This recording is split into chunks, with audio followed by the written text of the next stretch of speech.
협객행 김용원저 제21장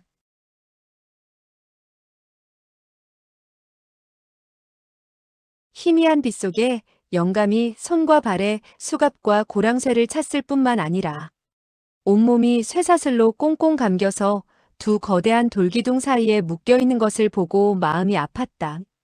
한데 백자재는 갑자기 산호파를 대하자 약간 어리둥절해졌다. 그러나 그는 곧 웃으며 입을 열었다. 좋아, 좋아. 당신이 돌아왔군. 이제 천하에서 나를 제왕으로 모시게 되었다네. 설산파는 천하 제일로 군림하게 되었고 다른 문파는 모두 없어졌어. 할 몸도 좋지. 산호파는 냉랭히 응수했다. 좋기는 좋구려. 하지만 다른 문파들이 왜 없어졌나요? 백자재는 희쭉 웃었다. 당신은 머리가 잘 돌지 않을 때가 있단 말이야. 그야 설산파의 무공이 제일이고 다른 문파에서도 도저히 따를 수가 없으니까 취해진 조처이지. 산호파는 수아를 자기 앞에 세우고 물었다. 봐요. 누가 왔는가? 그녀는 자기의 영감이 손녀딸을 몹시 사랑하고 있으며 이번에 실성하게 된 것도 바로 손녀딸이 벼랑 아래로 떨어졌기 때문이라는 것을 알고 있었다. 따라서 기쁜 일을 당하면 제정신을 차릴지도 모른다는 생각에 수아를 내세운 것이다.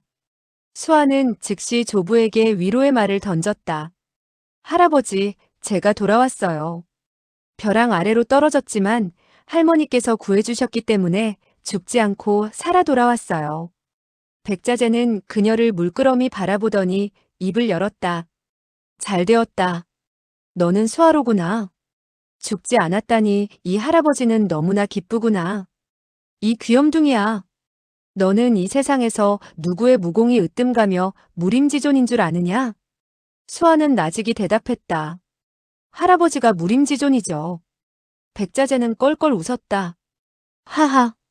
우리 수아는 저렇게 착하단 말이야. 백만검은 앞으로 나서며 인사를 올렸다.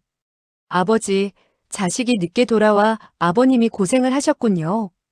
이 자식이 아버지의 쇠사슬을 풀어드리겠습니다. 문 밖에 서 있는 성자학 등은 그 말에 오금이 저렸다. 백자재가 풀려나오면 그저 도망칠 생각부터 하게 되었다. 한데 백자재는 호통을 내질렀다. 비켜. 누가 너보고 쇠사슬을 풀어달라더냐? 이까짓 거야 내가 힘만 주면 토막토막 나버리게 돼. 다만 나는 내 스스로 이곳에서 수양을 좀 쌓으려는 것뿐이다. 그리고 그는 더욱 큰 소리로 호기를 부렸다. 수천 수만 명이 온다 해도 이 백자재의 털끝 하나 건드리지 못하거늘 누가 감히 나를 이 쇠사슬에 묶어놓을 수 있겠느냐? 백만검은 고개를 숙였다. 그렇습니다. 아버님은 천하무적이시니 그 누가 아버님을 어떻게 할 수 있겠습니까?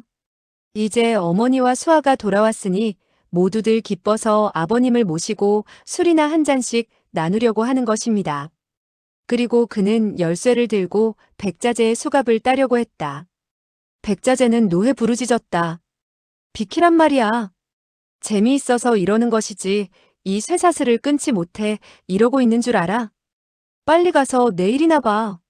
마지막 한마디는 너무나 우렁찬 것이어서 백만검은 깜짝 놀라 손에 들고 있던 열쇠를 놓치고 말았다. 그리고 후다닥 뒤로 물러섰다. 백만검은 부친이 체면상 남의 힘을 빌리지 않으려 한다는 것을 알고 일부러 놀란 척하면서 열쇠를 땅에 떨어뜨린 것이었다. 그런데 그가 고함을 지르는 바람에 성자학 등은 고개를 들이밀고 기웃거렸다. 백자재는 그들을 발견하고 호통을 쳤다. 너희들은 나를 보고도 왜 인사가 없느냐? 당금 제1의 대영웅이요. 대오걸이 누구지? 성자학은 백자재가 풀려나게 되면 어떤 곤욕을 치르게 될지 모르니 일찍 비위를 맞추어 두자는 생각에서 허리를 구부렸다. 설산파의 백대감이야말로 전무후무한 검법, 권각법, 내공, 암기에 있어서 제1인자인 대영웅이고 호걸이며 대협사일 뿐 아니라 대종사입니다. 양자진도 재빨리 그의 뒤를 이었다. 백대감께서 설산파의 장문인이시니 소림, 무당, 아미 등의 문파는 마땅히 없어져야 하며 이 세상에서 오로지 백대감만 유아독존이십니다. 나머지 사람들도 일제히 아첨의 말을 했다. 백자재는 득이에 찬 웃음을 띠고 고개를 끄덕였다. 산오파는 크게 부끄러움을 느꼈다. 이 늙은이는 실성을 했다고 하지만 사실 그렇지가 않다. 나와 거마 그리고 수아를 알아보지 않는가? 다만 구제불능일 정도로 자존심이 강하니 어떻게 한담? 백자재는 갑자기 고개를 쳐들고 산오파에게 물었다. 정노사가 와서 나에게 자랑을 하더군.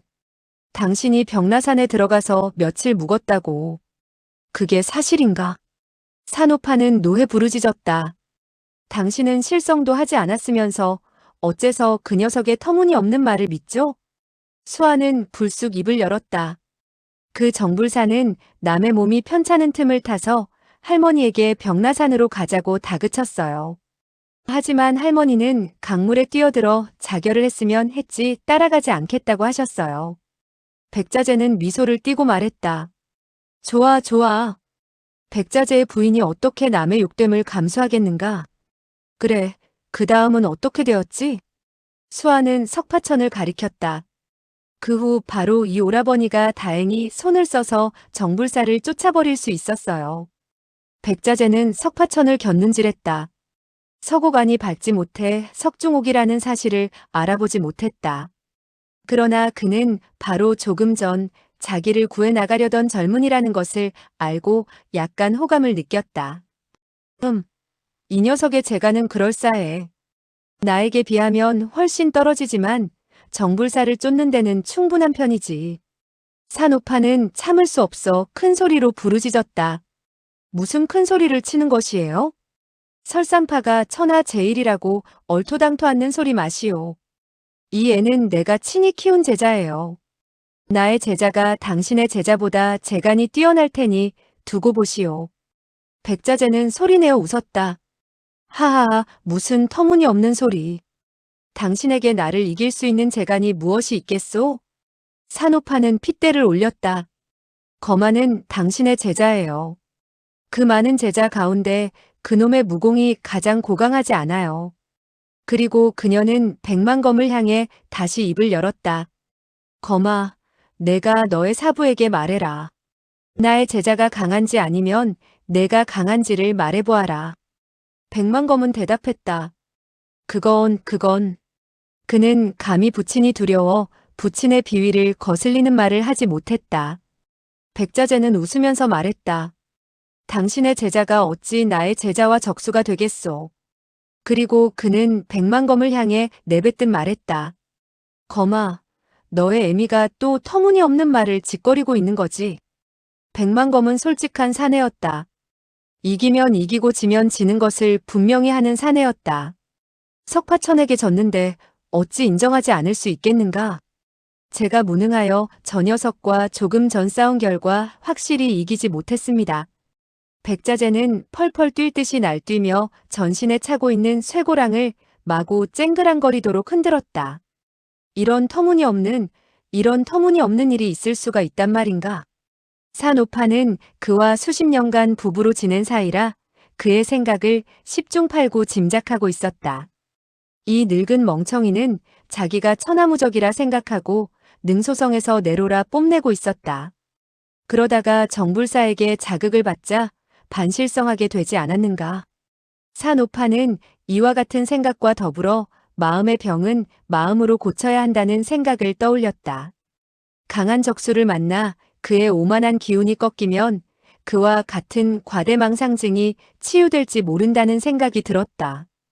이와 같은 생각과 더불어 그녀는 장삼과 이사가 이미 떠나간 것을 아쉬워했다. 그들 두 사람을 이용하여 백자재의 병을 고치면 안성맞춤이 아니겠느냐는 생각이 들었던 것이다. 한데 갑자기 그녀에게는 좋은 생각이 떠올랐다. 나의 제자의 무공은 그렇게 고강한 편은 못 되지만 내력이 이 늙은 멍청이보다 훨씬 뛰어난 편이니 그의 화를 북돋아 볼까? 이와 같은 생각과 더불어 그녀는 싸늘한 어조로 입을 열었다. 청고의 드문 무공을 지녀 천하 제일이고 내력 또한 제일이라 하지만 당신은 부끄러운 줄 모르고 하는 말이에요. 내력만 가지고 말하더라도 나의 제자보다 훨씬 떨어져요. 백자재는 광소를 터뜨렸다. 우하하. 설사 달마나 장산풍이 재생한다 하더라도 이 백대감의 적수가 못되거늘 저 비린내 나는 녀석이 나를 당할 수 있다고. 나의 내력을 그가 삼성만 지닌다 하더라도 무림의 위명을 떨치기에 충분할 거다. 산호파는 냉소했다. 정말 부끄러운 줄 모르고 큰 소리치는군. 남들이 들으면 모두 비웃겠소. 어디 그렇다면 당신이 저애와 한번 내력을 겨루어 보구려. 백자재는 웃으면서 말했다. 그 녀석에게 그만한 자격이 있을까? 좋아. 단지 한 손을 써서 그로 하여금 3번 곤두박질하도록 만들어주지. 산호파는 남편의 무공이 대단하다는 것을 잘 알고 있었다. 정말 겨루었다가 석파천이 상처를 입으면 큰일이다 싶었는데 그와 같이 나오자 잘 됐다고 생각하고 부채질을 했다. 이 젊은이는 나의 제자이고 수아와는 정혼을 한 사나이니 당신의 손자사위가 되는 셈이요. 그러니 겨루어도 결코 피차간에 서로 상처를 입혀서는 안 돼요. 백자재는 재빨리 말했다. 그가 나의 손자사위가 된다고? 그만한 자격이 있을까? 좋아. 그렇다면 그의 목숨을 빼앗지 않지. 바로 이때였다. 발걸음 소리와 더불어 한 사람이 총총히 달려들어와 급히 외쳤다. 장문인 장락방의 방주 석파천이 사형객을 데리고 와서 석청 부부를 구해내고는 겨루어 보자고 대청에서 기다리고 있습니다. 바로 경만종의 음성이었다. 백자재와 산호파는 동시에요. 하고 놀라지 않을 수 없었다. 마천거사 사형객이라고. 석파천은 석청 부부가 무사하다는 사실을 알고 마음이 크게 놓였다. 석중옥이 돌아왔다면 자기가 가짜라는 사실이 드러날 테고 또 오랜만에 사형객을 만난다는 생각에 무척 기뻤다. 산호파는 궁금하다는 듯 입을 열었다. 우리와 장락방 그리고 사형객과는 아무런 연관이 없는데 어째서 이곳에 나타났을까? 석청 부부가 데리고 온 사람들인가? 경만종은 분하다는 듯 말했다. 석파천은 정말 무례합니다. 그는 우리의 능소성이 마음에 든다고 하면서 우리더러 모두 나가 달라는 것입니다. 백자재는 노해 부르짖었다. 개방귀 같은 소리. 장락방이 무엇이고 또 석파천이 무엇인데 감히 그런 소리를 해. 장락방에서 몇 사람이나 왔느냐? 경만종은 대답했다. 그들은 모두 5사람입니다. 석청 부부와 사형객, 그리고 석파천 이외에 한 젊은 소저가 있었는데 정불삼의 손녀라고 하더군요. 석파천은 정당도 왔다는 말에 눈살을 찌푸렸다. 그리고 고개를 돌려 수아를 바라보았다. 수아는 아름다운 눈동자로 석파천을 바라보고 있지 않은가? 석파천은 얼굴을 붉히며 고개를 돌렸다. 그녀는 나에게 석중옥으로 가장하여 석장주 부부의 목숨을 보호하라고 하더니 어째서 석중옥과 같이 이곳까지 오게 되었을까? 아마도 나를 걱정해서 사형객 선배를 모시고 나를 구하러 온 것인가 보다. 백자재는 대뜸 큰 소리를 쳤다. 겨우 5사람을 보고 무엇을 그렇게 두려워하느냐? 능소성의 성주이자 설산파의 장문인 백자재로 말하면 천하에서 건법이 제일이며 권각법에서도 따를 자가 없고 내공은 물론 암기에도 제일인 대영웅, 대오걸, 대엽사, 대종사라는 말을 하지 않았느냐? 경만종은 말을 더듬거렸다. 그건 그들이 무림에 몸을 담고 있는 사람이라. 사부님의 위명을 들었으리라고 생각하고 말씀을 드리지 않았습니다. 백자재는 고개를 갸웃거렸다. 그것 참 이상하군. 나의 위명을 알면서도 능소성으로 시비를 걸러와. 그러다가 그는 갑자기 생각이 난 듯 고개를 끄덕였다. 아, 내가 석실에서 잠시 동안 속세를 피해 은거했다는 사실이 천하에 알려진 모양이군. 그래서 내가 은퇴한 줄로 알고 찾아와 도전을 한 것이겠지. 허허허 그것 보라. 너희 사부라는 커다란 나무가 너희들을 가려주지 않으면 너희들은 그만 이 꼴이 되는 것이다. 산호파는 노해 부르짖었다. 당신이나 이곳에서 큰 소리치도록 하고 다른 사람들은 모두 나가보도록 합시다. 그러고 나서 그녀는 앞장서서 재빨리 나갔고 백만검과 성자학 등이 뒤를 따랐다. 석파천도 따라 나가려고 했다. 그런데 갑자기 백자재가 그를 불렀다. 내 녀석은 여기에 남아있어. 내가 버릇을 가르쳐주겠다. 석파천은 걸음을 멈추고 몸을 돌렸다. 수아는 이미 문가에 이르렀으나 석파천의 안위를 생각해서 되돌아오고 말았다. 그녀는 할아버지가 반실성하다시피 하고 있으니 석파천과 내력을 겨루다가 뭣도 모르고 힘을 너무 써서 석파천을 죽이면 어쩌나 하는 생각에 큰 소리로 말했다. 할머니, 할아버지는 정말로 이와 무공을 겨루려고 하고 있어요. 산호파는 고개를 돌리고 백자재에게 말했다. 당신이 만약 나의 제자 목숨을 해치기라도 한다면 나는 병나산으로 갈 테니 알아서 해요. 그때는 한평생 돌아오지 않을 거예요. 백자재는 노해 부르짖었다. 뭐라고? 산호파는 아랑곳하지 않고 서곡에서 나가며 성문을 닫았다. 이렇게 되자 안이 칠흑같이 어두워졌다. 수아는 백자재 발 앞에 놓인 열쇠를 들어 할아버지의 발과 손에 채워진 수갑을 풀어주었다. 할아버지, 여기서 그에게 몇 수 무공을 가르쳐 주도록 하세요. 무공을 별로 연마하지 못해 재간이 매우 떨어져요. 하하, 좋아.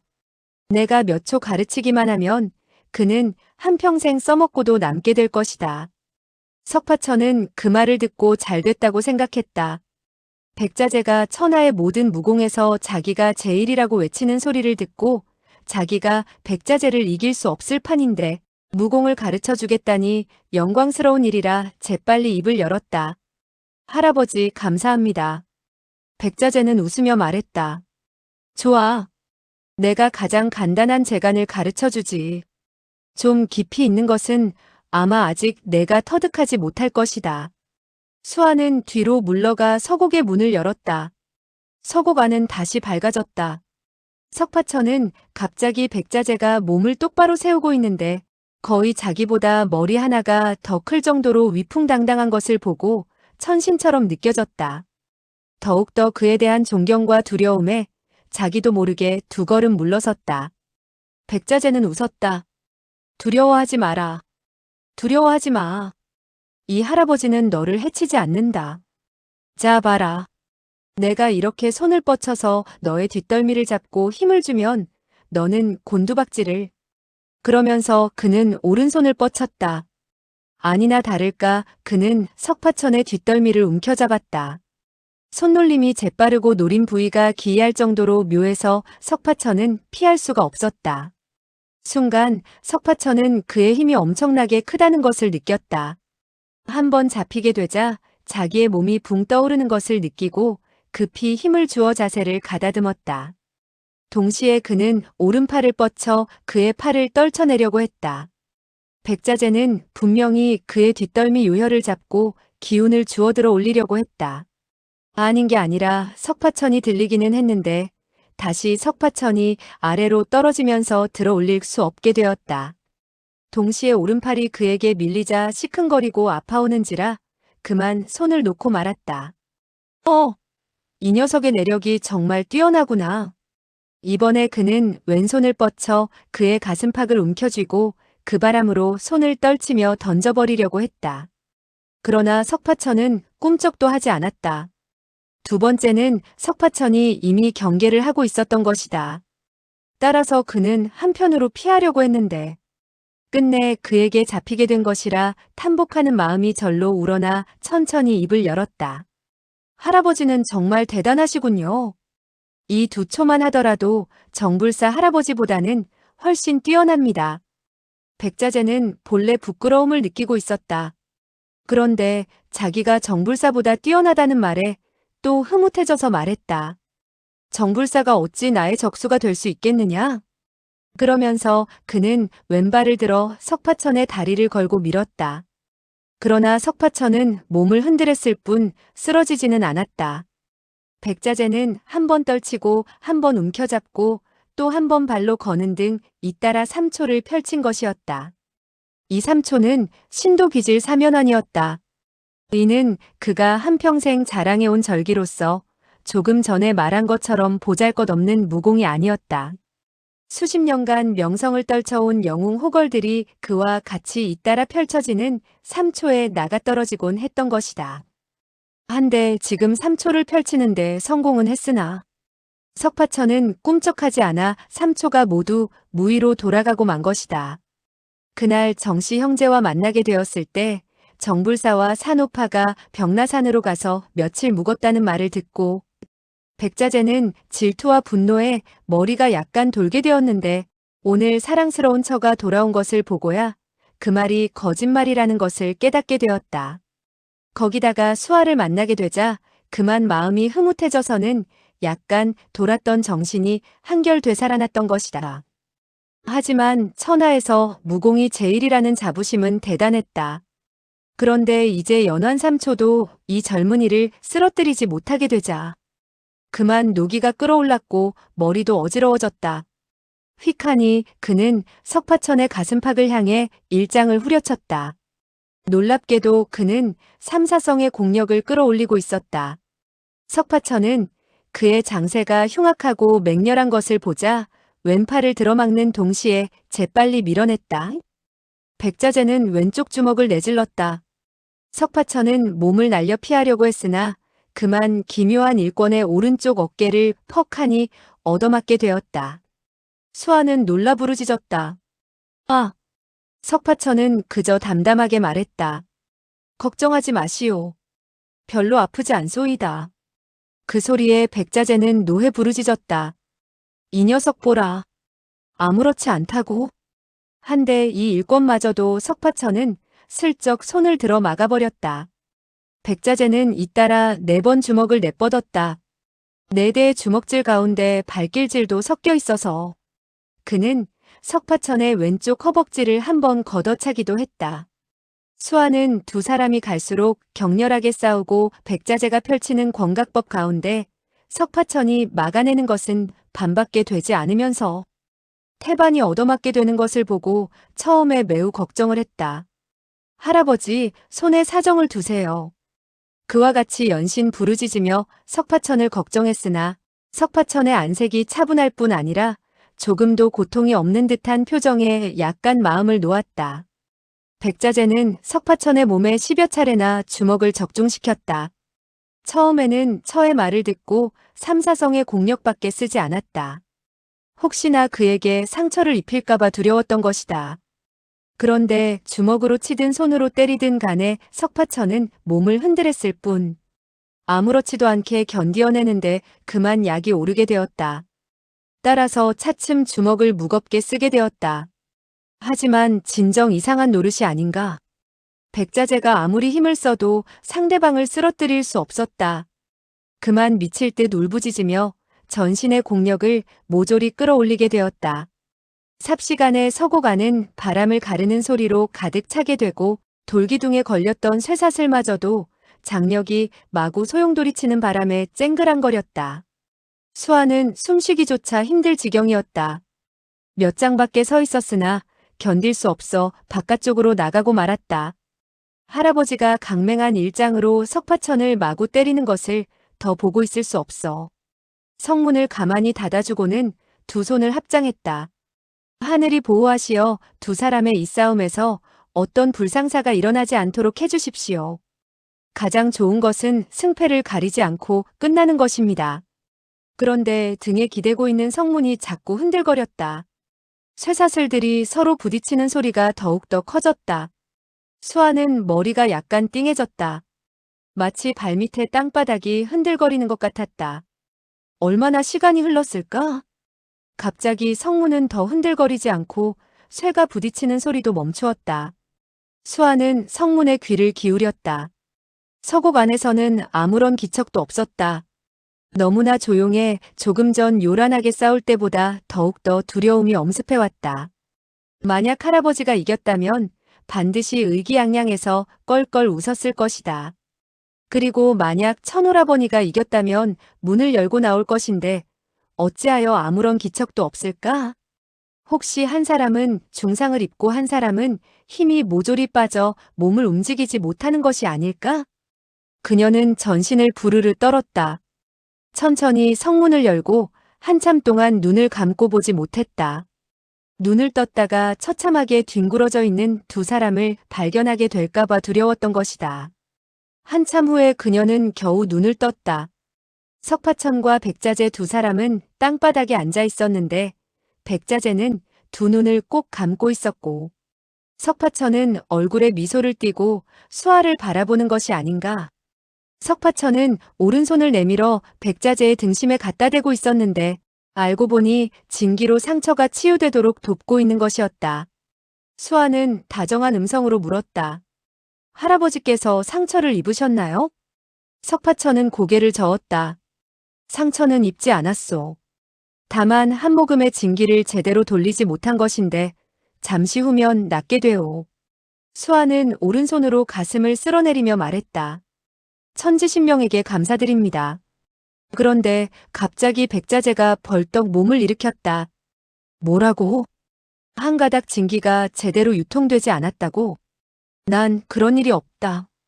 그리고 그는 손을 뻗쳐 석파천의 머리 위를 내리치려고 했다.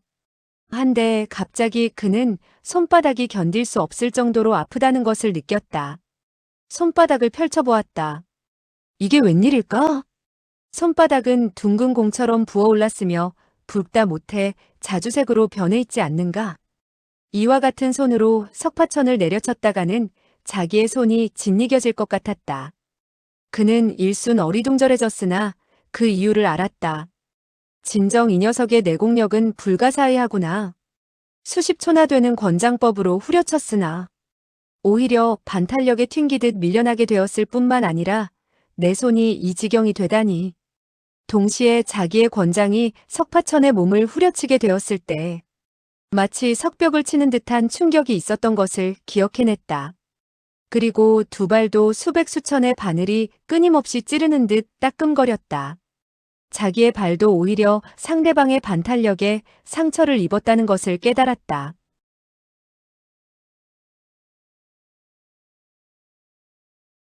그는 한참 동안 멍하니 서 있었다. 갑자기 그는 절망감에 휩싸이고 말았다. 에잇, 빌어먹을. 뭐가 고금에 없는 천하제일 고수냐. 다 틀렸다. 틀렸어. 그렇게 큰 소리친 것이 부끄럽기도 했다. 수갑과 고랑쇠를 들어 자기의 손과 발목에 감고 쇠를 채웠다. 수아는 놀라 부르짖었다. 할아버지, 왜 그러세요? 백자재는 몸을 돌려 석벽을 향한 채 침울히 말했다. 백자재는 오만한 수작을 함부로 부려 큰 죄를 지었다. 이곳에서 면벽하여 잘못을 뉘우치겠다. 너희들은 빨리 나가거라. 이후 나는 아무도 만나지 않겠다. 그러더니 그는 새삼 생각난 듯 다시 입을 열었다. 너의 할머니 보고 병나산으로 떠나라고 해라. 그리고 영영 능소성으로 돌아오지 말라고 해라. 수아와 석파천은 서로의 얼굴을 쳐다보았다. 두 사람은 어떻게 해야 할 것인지 갈피를 잡을 수가 없었던 것이다. 잠시 후 수아는 석파천을 원망했다. 모두 오라버니 탓이에요. 할아버지에게 지지 않으려고 했으니까 그렇지. 석파천은 어안이 벙벙해졌다. 난 당신 할아버지를 한 대도 때리지 않았소. 수아는 그를 흘겨주며 뾰루퉁하니 말했다. 나에게만 할아버지가 되나요? 너의 할아버지, 내 할아버지를 찾게. 오라버니가 할아버지라고 부른다고 해서 체면이 깎이기라도 하나요?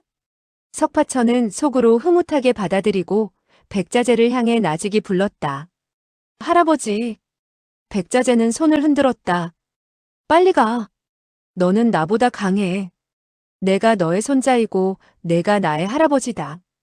수아는 혀를 쑥 내밀어 보이고 미소를 지었다. 할아버지는 지금 화가 나셨어요.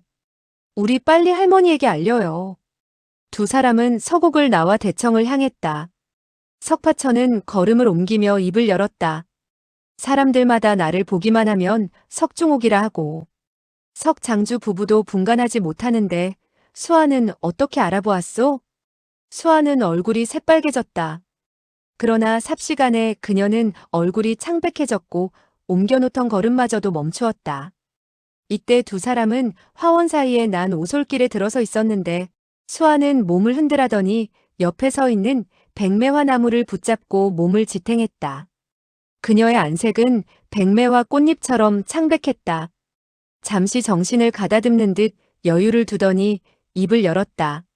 석중옥은 나를 괴롭히려고 했어요. 나는 화가 나서 벼랑 아래로 뛰어내렸던 거예요. 오라버니가 나를 대신해서 이 한을 풀어줘요. 그를 죽여주세요. 석파천은 머뭇거리지 않을 수 없었다. 그는 석장주 부부의 아들이요. 석장주나 부인은 나에게 그럴 수 없이 잘 대해주었는데 내가 어떻게 그들의 아들을 죽인단 말이오? 수아는 고개를 떨구었다. 그녀의 두 눈에서 수정과 같은 눈물이 고운 뺨을 타고 흘러내렸다. 처음으로 내가 부탁드리는 것을 거절하다니. 이유는 틀림없이 할아버지가 할머니를 대하듯 하겠지. 난 할머니와 어머니에게 알려줄 테야. 그리고 그녀는 얼굴을 두 손으로 감싸쥐며 달려갔다. 석파천은 급히 그녀를 불렀다. 수아, 수아, 내 말 좀 들어보시오. 수아는 흐느끼며 대답했다.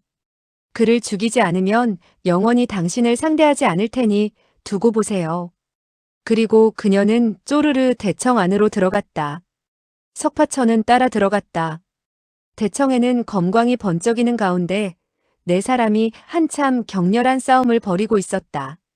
바로 백만검과 성자학 그리고 제자면이 장검을 휘두르며 청포에 짧은 수염을 기른 노인을 상대로 포위 공격을 하고 있었다. 석파천은 그를 발견하자 자기도 모르게 불쑥 부르짖었다. 노백부님, 그렇지 않아도 요즘 어떻게 지내시나 하고 걱정했었어요. 청포 노인은 바로 마천거사이며 현철령주이기도 한 사형객이었다. 맨손이지만 새 고수를 상대로 기세를 돋우고 있던 사형객은 갑자기 석파천이 부르는 소리를 듣고 시선을 옮겼다가 그만 깜짝 놀라고 말았다. 아니 어디서 또 하나가 나타났지? 그가 그와 같이 말하는 순간에 자연 빈틈이 생기게 되었다. 백, 성, 제 세 사람은 같은 스승으로부터 검법을 가르침 받은 터라. 똑같이 명타준족이라는 신속하고 매서운 절초를 펼쳐냈다. 장검의 끝이 어느덧 사형객의 청포 자락에 닿았으며 금방이라도 세 자루의 검이 그의 살 속으로 파고들 순간이었다. 석파천은 크게 부르짖었다. 조심하십시오. 그러면서 그는 후딱 몸을 날려 백만검의 오른쪽 어깨를 잡았다. 이어 다짜고짜 뒤로 몇 걸음 끌어당겼다. 바로 이때 뚝뚝 하는 소리와 더불어 제자면과 성자학의 장검이 부러져 나갔다. 사형객은 위기의 순간에 절기인 벽침청장을 펼쳐 왼손으로는 제자면의 검을 오른손으로, 성자학의 검을 두 토막으로 내고 만 것이다. 그의 두 손이 재빨리 움직이기는 했으나 그 순간 두 자루의 장검은 이미 옷자락 두 곳에 구멍을 내고 말았다. 이와 거의 같은 시각에 사형객은 두 손을 획 뒤집으며 내력을 쏟아냈다. 성과 제 두 사람은 그만 붕하니 나라 저쪽 벽에 쿵쿵 하는 소리와 함께 부딪혔다. 그 바람에 천장에서 흙이 우수수하니 떨어졌다. 마치 소낙비가 퍼붓는 꼴이었다. 바로 이때 다시 철썩하는 소리가 났다. 석파천이 백만검의 어깨를 놓자 백만검은 돌아서면서 대뜸 그의 따귀를 갈긴 것이었다. 이때 사형객은 석파천을 한번 돌아보더니 다시 한쪽 모퉁이에 앉아있는 석중옥을 바라보았다. 아니, 어떻게 해서 자네들 두 사람은 똑같지? 석파천은 얼굴 가득히 기쁜 빛을 띠고 부르짖었다. 노백부님, 저를 구하러 오신 건가요? 정말 고맙습니다. 저는 무사합니다. 설산파의 사람들은 저를 죽이지 않았어요. 이번에는 정당 및 석청 부부를 향해 다시 입을 열었다. 띵땅과 석형도 왔구려. 석장주님과 석부인께서도 이곳 사람들에게 상처를 입지 않으셨군요. 이제 저는 안심입니다. 그리고 사부님, 할아버지는 다시 몸에 몸소 쇠를 채우고 나오지 않겠다고 하면서 사부 보고 벽라산으로 가라는군요. 그가 여러 사람들에게 신이 나서 하는 말을 듣고 모두 깜짝 놀라고 말았다. 사형객은 그날 마천회에서 벽침청장을 연마하고 있었다. 그런데 일시적으로 솟구치는 흥을 이기지 못해 전신의 내력을 모조리 쏟아냈다. 그런데 공교롭게도 바로 이때의 폐해석이 그의 장락방에 6명 고수를 데리고 마천회로 올라왔는데 자기네들의 방주를 영접하기 위한 것이라고 말하면서도 한사코 방주가 마천회 위에 있다는 것이었다. 사형객은 단 1초에 마획야를 사로잡을 수 있었다. 그러나 그 후에 폐해석과 손을 쓰게 되었을 때에 마침 자기의 내력이 다 소모된 것을 발견하고 즉시 결단을 내려서는 폐색을 드러내기 전에 표현이 그 자리에서 물러나고 말았다. 이 일전에서 물러나게 된 것은 물론 패했다고는 할 수 없었으나 궁극적으로 역시 다른 사람들이 그의 집안까지 들어와 그를 몰아내다시피 해서 마천회를 내려왔기 때문에 그야말로 한평생 일찍이 겪어보지 못했던 커다란 치욕으로 여겼다. 따라서 그는 자세히 생각해본 끝에 그와 같은 협박을 받은 것은 전적으로 자기 자신의 무공을 연마하게 되었을 때의 내력을 너무 소모했기 때문에 당한 것이지, 그렇지 않았을 때에는 설사 상대방의 사람들이 많다 하더라도 두려울 것이 없다는 결론에 도달하게 되었다. 이와 같은 원한을 갚지 않는다면 사내대장부가 아니라 생각한 그는 계획을 세웠다. 그리하여 그는 은밀한 장소를 찾아 수개월에 걸쳐서 무공을 연마한 끝에 벽침청장을 출신 입하에 전혀 빈틈없을 정도로 연성하는데 성공을 하게 되었다. 그리하여 그는 진강에 있는 장락방에 총타로 달려가게 되었는데 총타의 대문으로 들어서는 순간 손으로 쳐 4명의 향주에게 상처를 입히게 되었고 장락방 전체는 이에 커다란 충격을 받고 발칵 뒤집히다시피 했다. 이 무렵에는 석파천은 이미 정당의 속임수에 말려들어서 석중옥과 바꿔치기를 한 이후였다. 석중옥은 그렇지 않아도 정당과 멀리 도망을 치려고 했었는데 뜻밖에도 장락방에서는 곳곳에 사람들을 풀어놓고 있어서 반나절도 되기 전에 장락방의 사람들과 맞닥뜨리게 되었고 그는 다시 억지로 장락방의 총타로 되돌아가지 않을 수가 없었다. 그 후로 폐해석은 그에 대한 관심이 더욱더 엄했으며 장락방에서는 석중옥이라는 녀석이 그 당시에는 호기가 구름을 찌를 듯 큰 소리를 탕탕 쳤으나 나중에 생각하면 생각할수록 두려움이 치솟아 그만 주랭랑을 놓고 말 생각을 가진 모양이지만 이 세상에 그토록 수월한 일은 있을 수 없는 일이라고 생각했다. 거기다가 폐해석은 수십 명의 장락방 수뇌들로 하여금 사방에서 석중옥을 지키도록 했으며 밤낮을 가리지 않고 감시를 했다. 이렇게 되자 석중옥이 아무리 교활하고 잔꾀가 많은 사람이었지만 도저히 뺑소니를 칠 수가 없었다. 석중옥으로서는 가까스로 능소성으로 잡혀가는 액난에서 벗어나게 되자 다시 협객도로 가야 하는 액겁에 빠져든 셈이라 여간 근심이 되지 않았다.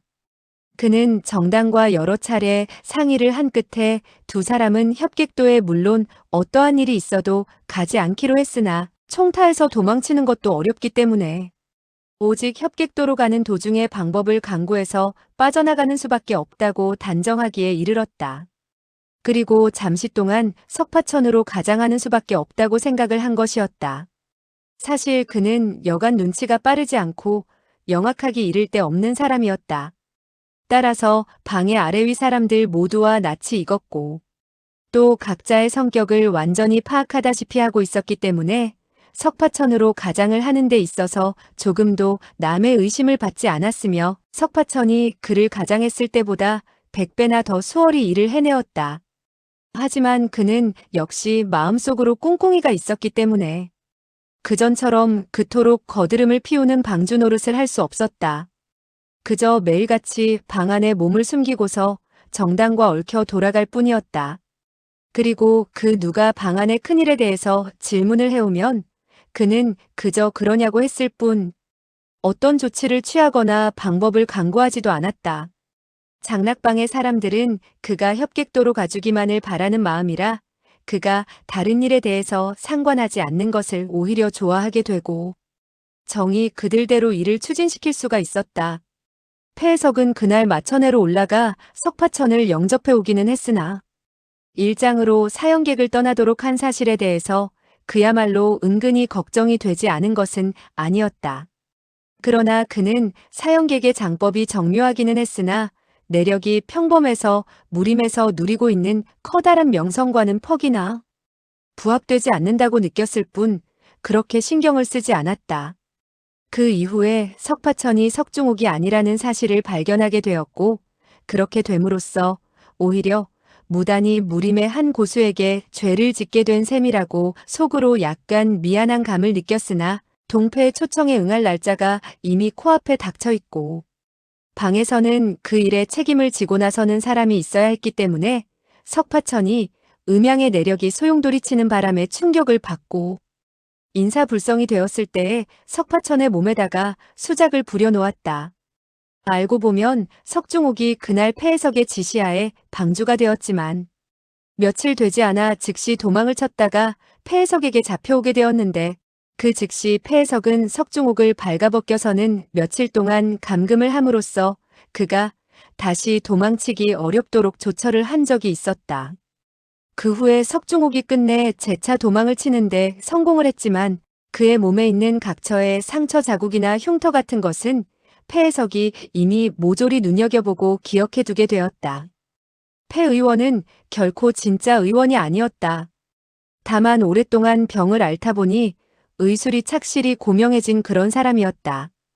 그리하여 그는 석파천의 어깨 쪽지와 허벅지 그리고 엉덩이 부분에 석중옥이 가지고 있는 흉터를 모방해서 똑같은 모양의 흉터를 만들어내었고 전혀 빈틈이 드러나지 않도록 만들므로써 연인인 정당이나 원수인 백만검, 심지어는 부모인 석청 부부까지도 깜빡 속아 넘어가게 되었던 것이었다. 폐해석은 석중옥이 이미 재차 도망을 친 것이기 때문에 동짓날 이전에는 틀림없이 모습을 드러내지 않으리라고 여겼기 때문에 대담하게 그런 조처를 했던 것인데 기실 석파천과 석중옥 두 사람의 얼굴 모습은 비슷한 데가 있었지만 궁극적으로 결코 똑같을 수가 없었다. 그러나 몸에 그 몇 곳에 상처 자국이 있게 된 이후에 사람들은 마음속으로 선입견을 갖게 되었기 때문에 설사 좀 다른 점이 있는 것을 발견했더라도 일제히 생략하고 따지지 않았던 것이었다. 석파천으로서는 인간 세상의 일들에 대해 전혀 깜깜한 사람이라 여러 가지 기이한 일이 벌어진 데 대해서 해답을 얻을 수가 없었다. 그리하여 그는 부득이 다른 사람의 말을 믿을 수밖에 없었고 자기가 커다란 병을 앓게 된 이후 옛날에 있었던 일을 모조리 까먹은 것이라고 믿게 되었다. 하지만 협객도의 상선버락 두 사자는 실로 다른 사람들보다 뛰어난 능력이 있었기에 석중옥을 양주의 기원에서 끌어내었고 폐해석이 저지른 일들을 모조리 폭로해버렸다.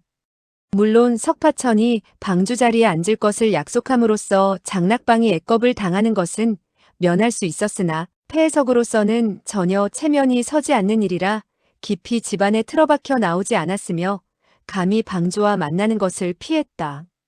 그렇게 되어 석중옥이 석파천과 바꿔치기 한 일은 본래 유독 그의 눈만을 속여넘기기가 어려웠던 것인데 폐해석이 몸을 사리는 바람에 탄로나지 않고 무사히 넘길 수 있었던 것이다. 이날 사형객이 장락방에 총타로 찾아와 도전을 하게 되자 폐해석은 그가 잇따라 4명의 향주에게 상처를 입혔다는 말을 듣고 아무리 생각해봐도 사형객을 이길 자신이 없었다. 그리하여 한편으로는 대청으로 나가 사형객을 상대로 시간을 끌면서 또 한편으로는 사람을 보내 방주가 나서서 이 일을 처리하도록 한 것이었다. 석중옥은 여러 구실을 붙여 이리저리 핑계를 대고 거절했지만 달려와 청하는 향주들과 타주들이 어느덧 온방 안에 가득 차기에 이르렀고 소식은 하나하나 잇따라 전해졌다. 폐 선생과 그 사씨 성을 가진 사람은 이미 대청에서 격투를 벌이고 있으니 빨리 방주께서는 나가서 접응을 해주십시오. 폐 선생은 어깨 죽지를 사형객의 일장에 얻어맞아 왼팔을 이미 어느 정도 제대로 쓰지 못하게 되었소이다. 폐 선생은 사형객의 반쪽 소매자락을 찢어내었으나 사형객은 그 틈을 빌려 폐 선생의 가슴팍에 일장을 적중시켰소이다. 폐 선생은 연신 기침을 하며 선혈을 토해내었으니 방주께서 나가지 않는다면 폐 선생은 아무래도 죽음을 면치 못할 것 같소이다. 그 사씨 성을 가진 사람은 맨손으로 장락방을 뒤엎어 놓겠다고 호언장담하고 있는데 방주가 나가지 않을 때는 불을 질러 우리 총탈을 모조리 태워버리겠다고 합니다. 이와 같이 잇따라 들려오는 소식에 석중옥은 속으로 생각했다. 장락방 총타가 불타는 것은 그야말로 잘된 일이다. 그리고 사시성을 가진 사람이 너희들을 모조리 도살했으면 가장 좋겠다. 그러나 뭇향주들과 타주들의 핍박 아래 이제 더는 핑계를 대고 나 몰라라 할 수가 없었다. 그리하여 부득불 그는 체면 불구하고 대청으로 나가게 되었다. 이때 그가 내린 결정은 장락방의 무리들과 고수들을 우르르 사시 성을 가진 사람에게 덤벼들도록 하되 누가 죽든 살든 상관하지 않겠다는 것이었다. 또한 쌍방이 모두 상처를 입거나 동기어진하게 되면 그것이 자기가 이곳에서 빠져나가기에 가장 좋은 기회가 될 것이라 여겼다. 그런데 그가 대청으로 나갔을 때 그를 발견한 사형객은 깜짝 놀라 부르짖었다. 계잡종, 원래 너였구나. 석중옥은 폐해석이 한 가닥 숨만 붙은 채 맥없이 땅바닥에 쓰러져 있고 앞자락이 모두 선혈로 물든 것을 보자 간이 부들부들 떨린 나머지 일제히 덤벼들어 사생결단을 내라는 말은 내뱉지도 못하고 전전긍긍하며 겨우 한마디를 했다. 알고 보니 사선생이었군요. 사형객은 냉소를 띄었다. 매우 좋다, 매우 좋아. 내 녀석이 장락방의 방주가 되었으리라고는 생각지 못했다. 그리고 여러 가지 일을 떠올려 볼 때 그만 자기도 모르게 온몸이 식어오는 것을 금할 수가 없었다. 야단났구나, 야단났어. 폐의원이라는 이 도적이 원래 이토록 심기에 뛰어나구나.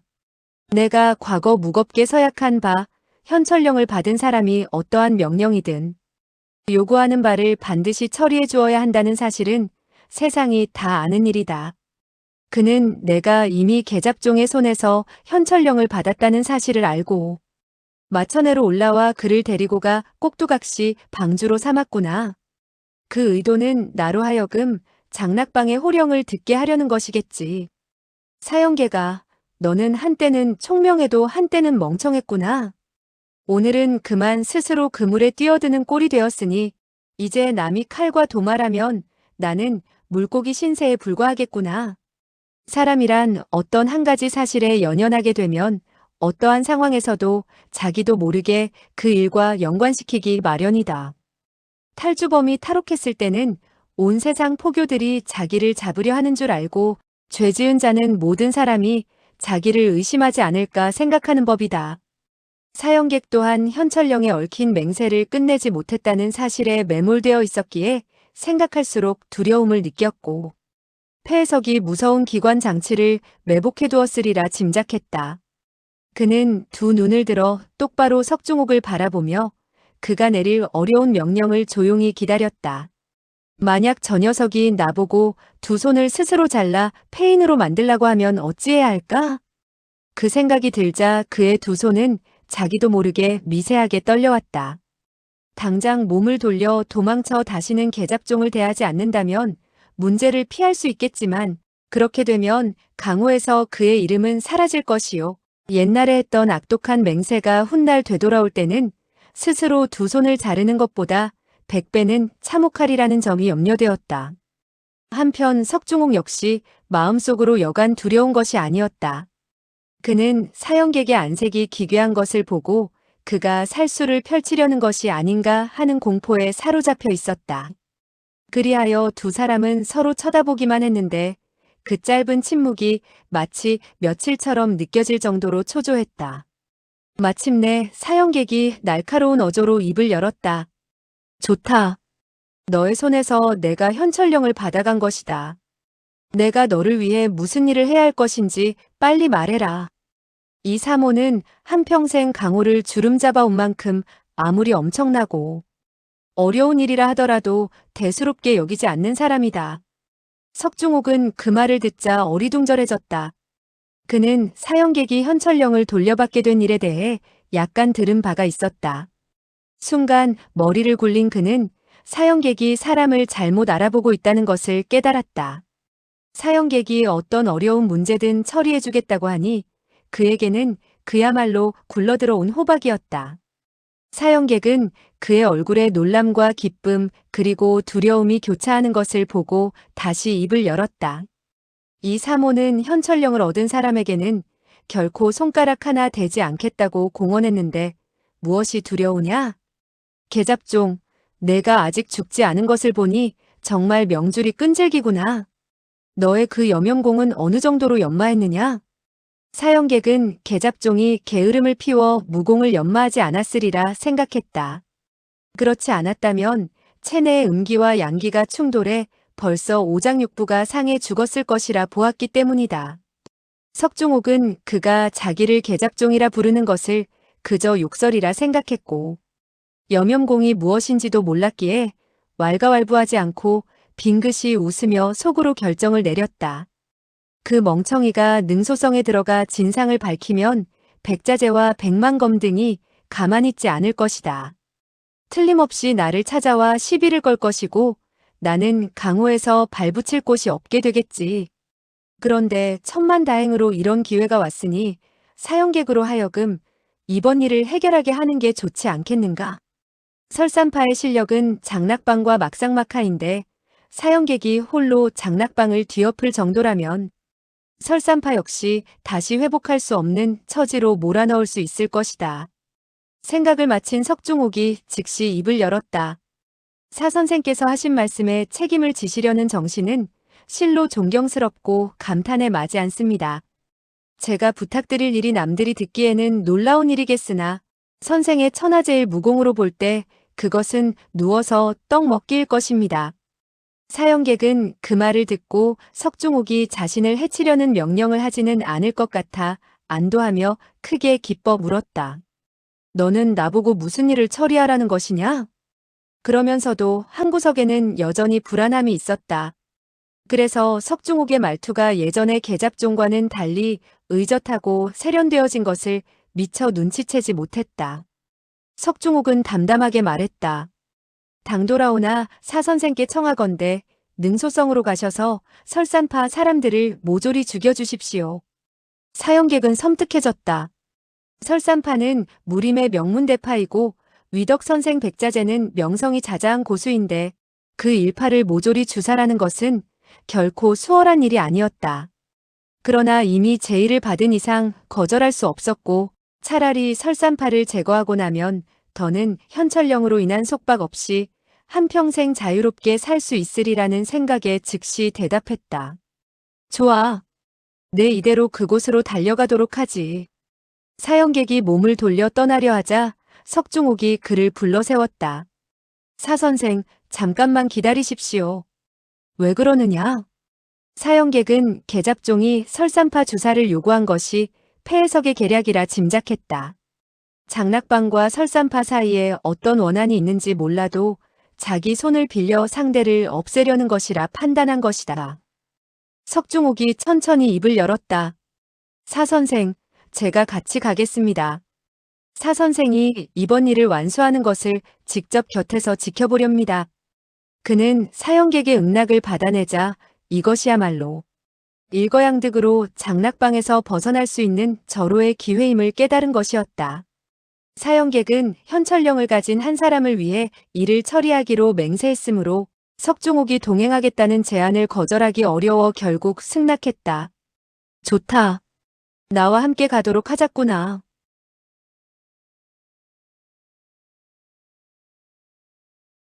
장락방의 사람들은 크게 초조해졌다. 폐해석을 바라보며 그에게서 어떤 지시를 기대했다. 그런데 석중옥은 이때 낭낭히 외치는 것이 아닌가.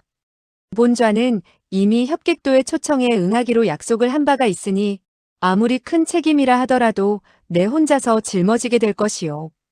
그리고 그때 가서는 여러 형제들로 하여금 난처한 경우에 빠지도록 하지 않을 것이니 여러분들은 아무쪼록 안심을 하시구려. 폐해석은 중상을 입은 이때에 사형객이 석방주의 명령에 따라 움직이리라고는 전혀 예상하지 못했던 일이라 또 어찌됐든 간에 저지할 힘도 없고 해서 길게 한숨을 내쉬고는 맥없이 당부의 말 한마디 하지 않을 수 없었다.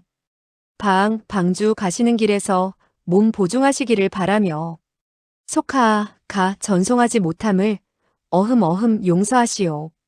석중옥은 그에게 두 손을 맞잡아 보이고는 즉시 사형객을 따라 총탈을 나섰다. 사형객은 냉소를 띠고 그를 돌아보며 입을 열었다. 계잡종, 너 이 멍청이 같은 녀석. 너는 폐 의원의 지시를 받고서 나보고 설산파를 주살하라고 한 모양인데 설산파와 너는 도대체 무슨 관계가 있다는 것이냐? 너는 폐 의원 그들이 정말로 너를 방주로 삼고자 하는 줄 아느냐? 다만 너를 자기들 대신 협객도로 보내서 죽도록 하자는 것뿐이다. 내 녀석은 멍청하게 실이 그와 같이 한때에 간악하고도 교활한 도적들과 의리를 지키고자 하다니. 그야말로 정말로 멍청한 일을 한 것이다. 너는 어째서 나보고 너에게 크게 유리한 일을 하라고 하지 않았느냐? 그러다가 그는 갑자기 한 가지 사실을 떠올렸다. 천만다행히도 그는 나보고 장락방의 방주를 대신해서 협객도로 가서 죽으라고 하는 지시는 내리지 않았구나. 그는 무공이 고강했지만 협객도에 대해서는 어찌됐든 간에 매우 꺼리는 바였다. 따라서 그는 이와 같은 생각에 자기도 모르게 속으로 웃으며 한마디 했다. 빌어먹을. 어찌됐든 간에 이 늙은이의 운수가 좋았다. 계잡종, 내가 만약에 한 푼이라도 더 총명했다면 이 늙은이는 그야말로 재수옹붓게 되었을 것이다. 이때 석중옥이 이미 명령을 내려놓은 이상 사형객으로서는 그에 대해서 조금도 두려워하지 않게 되었다. 손을 써서 그를 때리거나 죽이는 일 이외의 말로서는 얼마든지 방자하게 굴 수가 있으며 거친 언사도 할 수 있는 것이었다. 그리고 이 녀석이 다시 자기에게 두 번째 일을 처리하도록 부탁한다 하더라도 그때는 그야말로 어림없다고 고개를 가로저었을 것이다. 이때 석중옥은 사형객에 웃고 하는 말이었지만 가시가 돋쳐 있는지라 웃음을 지어 보였다. 그것 참 정말 죄송하게 되었군요. 그러나 그는 속으로 혀를 찼다. 재미랄. 어찌됐든 간에 이 나으리는 운이 좋았지. 당신은 사람을 잘못 알았다. 계잡종이 만약 3푼이라도 좀 더 총명했다면 이 나으리께서 그야말로 크게 재수옹붙을 뻔했단 말이다. 정당은 석중옥이 사형객을 방패막이로 삼고 있었지만 백자재에 대해서는 역시 매우 두려워했기 때문에 능소성으로 오르자마자 즉시 암습을 건의하게 되었다. 사형객이 그와 같은 제안을 들어보자 꼭 자기 마음에도 맞는지라.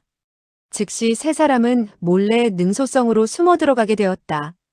석중옥은 이 능소성에서 단연간 살아왔기 때문에 각처의 길이나 여러 곳에 있는 문들에 대해서 매우 익숙했다. 거기다가 능소성 안에는 최근에 또 커다란 병고를 당해 여러 곳에 지켜야 할 사람을 세워놓지를 못해 세 사람은 조금도 힘들이지 않고 능소성 안으로 들어설 수가 있었다. 사형객은 능소성 안으로 들어서는 즉시 손을 써서 4명의 설산파 3대 제자를 죽이고 중문으로 들어가게 되었는데 그때 그는 여러 사람들이 다투어 의논하는 것을 들을 수가 있었다. 어떤 사람들은 성을 가라앉히지 못해서 씩씩거렸고 어떤 사람들은 두려움에 사로잡혀 있는가 하면 또 어떤 사람들은 도망칠 생각부터 하고 있었고 또 어떤 사람들은 어떻게 일이 진전되는지 두고 본 이후에 다시 계획을 세울 심산인 것 같았다. 사형객과 석중옥은 즉시 능소성에 커다란 애겁이 닥쳐들었는데 그 애겁이 바로 커다란 내분이라는 것을 짐작할 수가 있었다. 따라서 그들은 속으로 하늘이 자기네들에게 훌륭한 기회를 주신 것이라고 믿어 의심치 않았다. 그리고 곧이어 석청 부부가 갇혀 있는 것을 수소문하게 되어 먼저 석청 부부를 구하게 되었다. 석중옥은 비록 사람이 차갑고 경박하여 행실도 좋지 못하지만 부모에 대한 정은 그런대로 아직도 좀 남아 있었기 때문에 사형객에게 부탁을 하지 않고 곧장 그를 이끌어서는 능소성 안에 죄인들을 가두어 두는 곳으로 유도해 갔던 것이었다. 따라서 사형객이 손을 써서 몇 사람을 죽이게 되었고 끝내 석청과 민유 두 사람을 구출해서는 대청에 이르게 되었다. 이때 산호파와 백만검 그리고 석파천 등은 정의 서곡에서 백자재와 이야기를 나누고 있었다. 사형객의 뜻에 따르면 만나는 족족 죽여 없애서 설산파의 사람들을 깨끗이 몰살시키겠다고 나섰으나 석청과 민유가 극력을 다해서 말렸다. 더군다나 석청은 더욱더 말로써 상대방의 화를 돋우었다. 영웅호걸이라면 응당 먼저 설산파의 장문인인 위덕선생과 자웅을 겨뤄야 할 것이요. 지금 그 장본인이 이곳에 없는데 마구잡이로 그의 후배나 제자들을 모조리 죽인다면 나중에 강호에서 좋지 못한 평판을 크게 야기시켜서 마천거사가 어른이 되어서는 어린 사람들을 억압했다는 비난을 면치 못하게 될 것이외다. 사형객은 그 말에 냉소를 했다. 어찌되었든 간에 모조리 주사를 하는 것이니 늙은 것을 죽이든 젊은 것을 죽이든 그거야 마찬가지지. 그리하여 얼마 후 산호파와 백만검 등이 대청으로 달려오게 되었고 오고 가는 말이 결코 곱지 못해서 즉시 손을 쓰게 되었다. 백만검의 무공은 고강하기는 했으나 어찌 현철령 영주의 적수가 되겠는가? 몇 초가 되지 못해 그는 그만 아슬아슬한 고비를 만나게 되었다. 성자학과 제자면은 사형객이 말끝마다 설산파를 모조리 주살한다는 말을 뱉어내는 것을 보고는 즉시 앞으로 나가 협공을 했다. 그러나 3대 1의 싸움을 벌였지만 여전히 사형객의 그 날카롭기 이를 데 없는 벽침청장을 막아낼 수가 없었다. 그리하여 석파천이 대청 안으로 들어서게 되었을 때에 산호파와 양자진도 정이 싸움판에 뛰어들려고 했었는데 뜻밖에도 사형객이 깜짝 놀라는 바람에 그만 형세가 크게 변하게 되었던 터였다. 석중옥은 석파천의 무공이 그토록 고강한 것을 보고 매우 놀라워했다. 설산파에서 옛 빚을 다시 따지게 될까봐 두렵기도 했다. 그렇게 된다면 석파천이 자기를 괴롭히려고 할 것인데 마침 수아가 무사한 것을 보고 약간 마음이 놓이기도 했다. 정당은 풍류적이고 부드러운 석중옥에게 마음이 쏠리게 되었고 풍류라고는 전혀 없는 석파천을 혐오했다. 그러나 며칠간 같이 있었기 때문에 없는 정도 생기게 되어 석파천이 무사한 것을 보고 속으로는 좋아했다. 석청 부부는 그제야 자기네를 따라 산으로 올라온 것이 아들이 아니고 바로 석파천인 것을 깨닫고 부끄러움과 함께 우스꽝스러운 것을 금할 수 없었다. 처음 아들을 잘못 본 것은 그만두더라도 두 번째 다시 잘못 보다니 어처구니 없기도 했던 것이다. 석청 부부 두 사람은 서로 마주보며 고개를 흔들었다. 자기 자식을 못 알아보았으니 이후 무림에서 비웃음거리가 되지 않겠는가 하는 생각을 똑같이 하고 있었다. 따라서 그들 부부는 일제히 물었다. 석방주, 어째서 목이 아픈 척하고서 오가와 바꿔치기를 하게 되었소? 산오파는 석파천에게 자기 남편이 서곡 안에서 나오지 않으려 한다는 말을 듣고 재빨리 물었다. 너희들은 무공을 겨루어 누가 이겼느냐? 어째서 할아버지가 나를 보고 다시 병라산으로 가라고 했지? 사형객 역시 의아하여 물었다. 아니 어떻게 해서 두 명의 계잡종이 생기게 된 것이지? 도대체 어떻게 된 노릇이야? 백만검은 호통을 쳤다. 이 녀석, 대담한 녀석 같으니 너는 또 무슨 수작을 부리고 있는 것이냐? 정당 역시 싸늘한 음성으로 쏘아붙였다. 나의 분부도 받기 전에 이미 비밀을 누설했군요. 서로 한마디씩 내던지며 질문을 던졌다. 석파천은 입술을 꿈틀거렸으나 일시 뭐라고 대답할 바를 몰랐다. 이때 뒤에서 한중년 부인이 나타나 수아에게 말했다. 수아, 두 소년 가운데 어떤 사람이 좋은 사람이고 어떤 사람이 나쁜 사람이냐? 이 부인은 바로 백만검의 처였고 수아의 어머니였다. 그녀는 수아가 벼랑에서 떨어진 이후 거의 미치다시피 하여 정신을 잃었던 터라. 성자학 제자면 요자려 등이 모반을 꾀하게 되었을 때도 그녀를 아랑곳하지 않았던 것이다. 이번에 수아가 조모를 따라 성으로 들어오게 되었을 때 첫 번째로 달려가서 찾은 사람이 그녀의 어머니였다.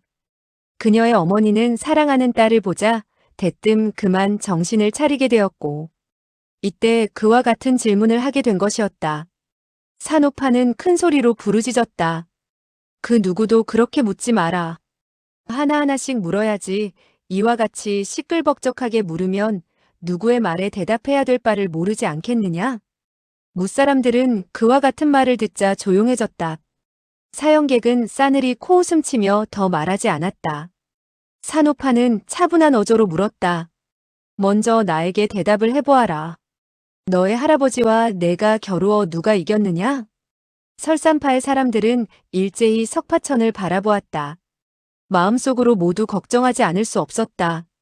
백자재가 오만하고 횡포를 부린 데에 무사람들은 불만이 컸으나 정말 젊은이에게 졌다면 설산파의 위명이 땅에 떨어지는 것이고 자기 자신들도 체면이 서지 않기 때문이었다. 한데 석파천은 담담한 어조로 말했다. 물론 할아버지가 이겼지요. 제가 어찌 할아버지와 겨룰 수가 있겠습니까? 할아버지는 저에게 하찮은 재간을 가르친다고 7, 80대의 주먹을 가하고 2, 30번이나 발길질을 저의 몸에 적중시켰지만 저는 할아버지 몸에 손도 대지 못했습니다.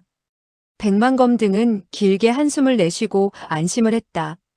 산호파는 그를 곁눈질로 쳐다보고 다시 물었다. 그런데 어째서 너의 몸에는 아무런 상처가 없느냐? 석파천은 웃으며 대답했다. 아마도 할아버지께서 사정을 두신 모양입니다. 후에 피곤해서 땅바닥에 주저앉게 되었는데 숨도 제대로 쉬지 못하는 것 같아 제가 도와서 진기를 유통시키자 금방 나아졌습니다. 사형객은 그 소리에 냉소를 날렸다. 알고 보니 그랬었군. 산호파는 다시 질문을 던졌다. 너의 할아버지는 무엇라고 하더냐? 석파천은 더듬거리며 대답했다. 백자재가 오만함을 부린 것은 정말 죄를 지었다고 하시던데 바로 그곳에서 무엇인가를 한다고 하시면서 우리 보고는 빨리 나가라고 그러시고 다시는 아무와도 만나지 않겠다고 했습니다.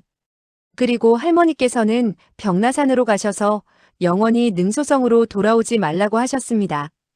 그는 낱말들을 제대로 이해하지 못해서 오만했던 죄가 크다느니 근신하여 죄를 뉘우치겠다는 말들은 전하지 못했지만 다른 사람들은 모두 짐작할 수 있었다. 산호파는 노하여 부르짖었다. 그 늙은이가 나를 어떻게 생각하고 벽나산으로 가라고 하지? 원래 그녀의 아명은 소취였다. 젊었을 적에 꽃과 같이 아름다워 무림의 젊은이들은 대개 그녀를 짝사랑했다. 그 가운데서도 백자재와 정불사가 가장 그녀를 좋아한 인물이었다. 백자재는 항상 오만한 편이라 사소치는 본래 그를 별로 좋아하지 않았다. 하지만 그녀의 부모가 백자재의 명성이나 무공을 대견하게 여기고 끝내 그녀를 설산파의 장문인에게 시집을 보냈던 것이다. 그런데 혼례를 올린 첫날 밤부터 사소치는 남편과 말다툼을 벌이게 되었고 말다툼할 때마다 자기 부모를 원망하며 그때 정불사에게 시집을 갔더라면 이와 같은 번뇌에 휩싸이지 않았을 것이라고 투덜거렸다. 정불사의 행동도 괴팍하기 이를 데 없었고 위인됨도 백자재보다 오히려 더 떨어졌다. 하지만 강을 사이에 두고 경치를 구경하면 눈앞에서 대할 때보다 더욱 아름다워 보이지 않는가. 더군다나 사소치는 남편이 하는 짓이 못마땅해서 화풀이로 그런 말을 하고 과장까지 보탠 것인데 백자재는 고지곳대로 듣고 버럭 화를 내곤 했으나 어찌할 수가 없었다. 다행히 두 사람은 혼례를 올린 이후 100만검을 낳았고 사소치는 아들을 키우고 가르치느라 능소성에서 한 걸음도 나간 적이 없었다. 수십 년 동안 한 번도 정불사와 만난 적이 없었기에 백자재 역시 마음속으로 질투를 굉장히 하면서도 달리 의심하지는 않았다. 그런데 뜻밖에도 이 늙은 부부는 만년에 이르러 석중옥과 수하의 일을 겪게 되었고 사소치는 남편에게 따귀를 한 대 맞은 나머지 화가 나 능소성을 나갔다. 그리고 벼랑 아래 눈꼴짜기에서 수하를 구출하기는 했으나 끓어오르는 노기가 좀처럼 가라앉지 않아 수하를 데리고 중원으로 유랑을 떠났다. 한편으로는 남편이 자기 때문에 걱정과 불안에 휩싸이도록 하자는 의도였다. 그런데 진정 원수는 외나무 다리에서 만난다고 무창부에서 정불사를 만나게 되었다. 두 사람은 젊었을 적에 헤어졌다가 이제 허연백발이 되어서 다시 만나게 된 셈이라 그동안의 일들을 주고받았다. 정불사는 퍽 순정적이었다. 그는 시종 장가를 가지 않았을 뿐만 아니라 한사코 그녀에게 자기가 살고 있는 벽나산으로 가서 며칠 묵고 가라고 붙잡았다. 두 사람은 이때 이미 나이가 육순이 되었기에 남녀의 정을 논할 형편은 아니었다. 정불사가 그녀를 굳이 벽나산으로 초청한 것은 젊은 시절의 시몬을 풀자는 것이었다. 옛날 마음속에 두었던 사람의 두 발이 벽나산의 파란 잔디밭을 밟기만 한다면 죽어도 미련이 없겠다는 생각이었다. 하지만 산호파는 대뜸 거절해버렸다. 정불사는 간청하다 나중에는 한사코 애걸하며 붙잡고 늘어졌다. 산호파는 노기가 끌어올라 좋지 못한 말을 하게 되었고 그리하여 두 사람은 손을 쓰게 되었으나 산호파의 무공이 정불사보다 못했다. 다행히 정불사는 그녀에게 상해를 입힐 뜻이 없었다. 그렇기에 생사의 고비마다 정불사는 언제나 사정을 두어 산호파를 해치지 않았다. 산호파는 울화도 나고 마음도 초조해진 나머지 양자강. 배 안에서 서둘러 내공을 연마하다가 수아와 더불어 주화인마를 당하게 되었다. 정불사에게 강제로 이끌려 벽나산으로 올라가게 될 처지에 놓이자 부득이 강물에 투신하여 자결하려 했다. 그런데 공교롭게도 석파천이 그녀들을 구해주어 목숨을 건질 수 있었다. 나중에 자연도에서 다시 정씨 형제를 발견했을 때 산호파는 정불사와 만나고 싶지 않았고 겸연쩍은 상황에서 아들을 만나고 싶지도 않아 수아를 데리고 피신해버렸다. 정불사는 수십 년 동안 소취를 만나지 못했을 때는 그런대로 세월을 보냈으나 이번에 다시 만나게 되자 외고집이 폭발하여 어떤 일이 있어도 그녀의 발바닥에 벽나산의 흙을 묻히게 하고 싶었다. 하지만 혼자서는 설산파의 적수가 되지 못했기에 평소 화목하지 못했던 형 정불삼에게 구원을 청하여 함께 능소성으로 왔다. 본래의 뜻은 수단을 가리지 않고 산오파를 사로잡아 벽나산으로 데려가 흙을 묻히게 한 뒤 그 즉시 다시 돌려보내주겠다는 생각이었다. 정씨 형제가 능소성에 도착했을 때 산오파는 아직 돌아오지 않은 상태였다. 정불사는 그만 거짓말을 날조했다.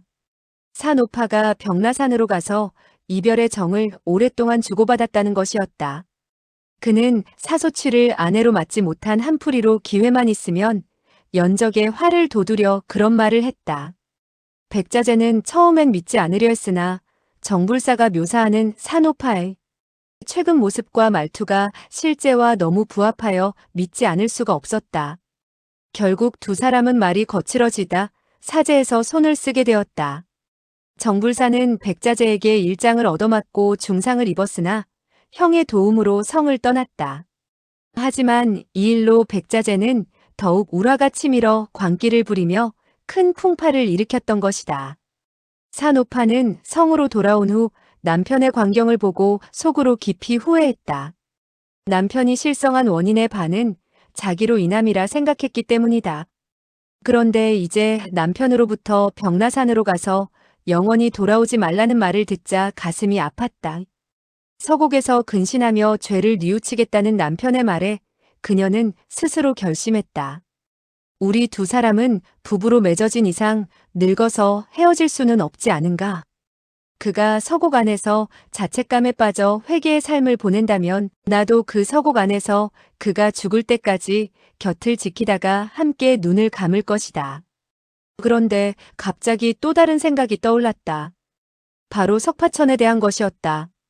장문의 지위를 나에게 양보하게 한 것은 그를 대신해 협객도로 가려는 것이었다. 그리하여 그가 헛되이 목숨을 잃고 수아가 생과부가 되는 것을 막으려 했다. 한데 남편의 일과 이 일은 완전히 다른 일이니 어떻게 한담? 그녀는 우선 남편부터 만나보자는 생각으로 안으로 들어갔다. 백만검 역시 부친이 걱정되어 들어가고 싶었으나 대적이 눈앞에 있고 설산파가 백척간두의 위기였기에 사형객을 상대하려 남아 있었다. 사형객은 석중옥과 석파천을 번갈아 바라보며 결정을 내리지 못했다. 행동거지로 볼 때는 석파천이 진짜 계잡종 같았다. 하지만 단숨에 백만검을 물러나게 만든 고강한 무공을 보니 마천에 있던 시골 소년과는 천지 차이라 긴가민가했다. 불과 수개월 동안 그토록 무공이 정진될 수 있을까 하는 의문이 든 것이다.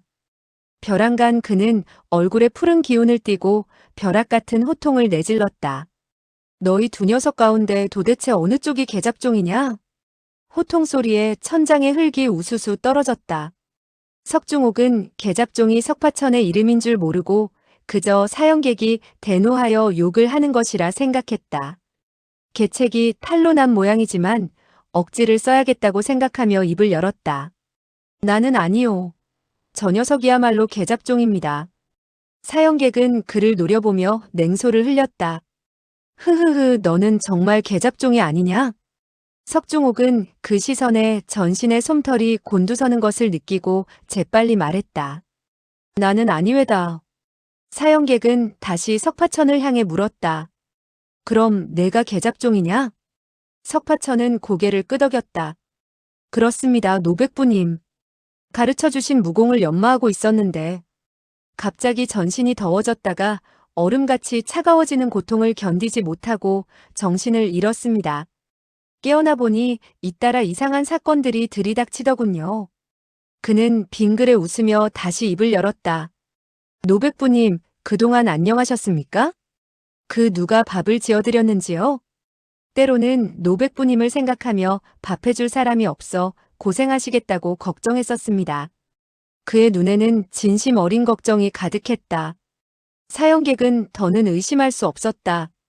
이 바보 녀석은 나에게 퍽이나 참된 정을 가지고 있었구나. 그는 고개를 돌려 석중옥을 향해 외쳤다. 내 녀석은 감히 이 사람을 사칭하고 나를 희롱하다니, 흐흐. 감히 죽지 않고는 정신을 못 차리겠군. 석청과 민유는 그의 얼굴에 푸른 기운이 서리고 안광이 빛나는 것을 보고 아들에게 기만당했다는 사실에 그가 분노하고 있음을 깨달았다. 이제 손만 쓰면 아들이 시체가 될 판이라 황망이 달려나가 몸으로 막았다. 민유가 떨리는 음성으로 말했다. 사선생, 넓은 아량으로 이 어린 사람의 무지함을 용서하십시오. 제가 큰절로 사과를 드리겠습니다. 사형객은 속이 부글부글 끓어올랐다. 석중옥에게 속은 것은 둘째치고 이렇게 되면 현철령을 두고 한 맹세가 물거품이 되기에 답답한 심정을 가눌 수 없었다. 이 사모가 새파란 당신네 아들에게 기만을 당했는데 절을 한다고 해서 없던 일이 될 줄 아시오? 저리 물러서시오. 호통과 함께 그는 소매자락을 떨쳤다. 산을 무너뜨릴 듯한 장력이 뻗어나왔다.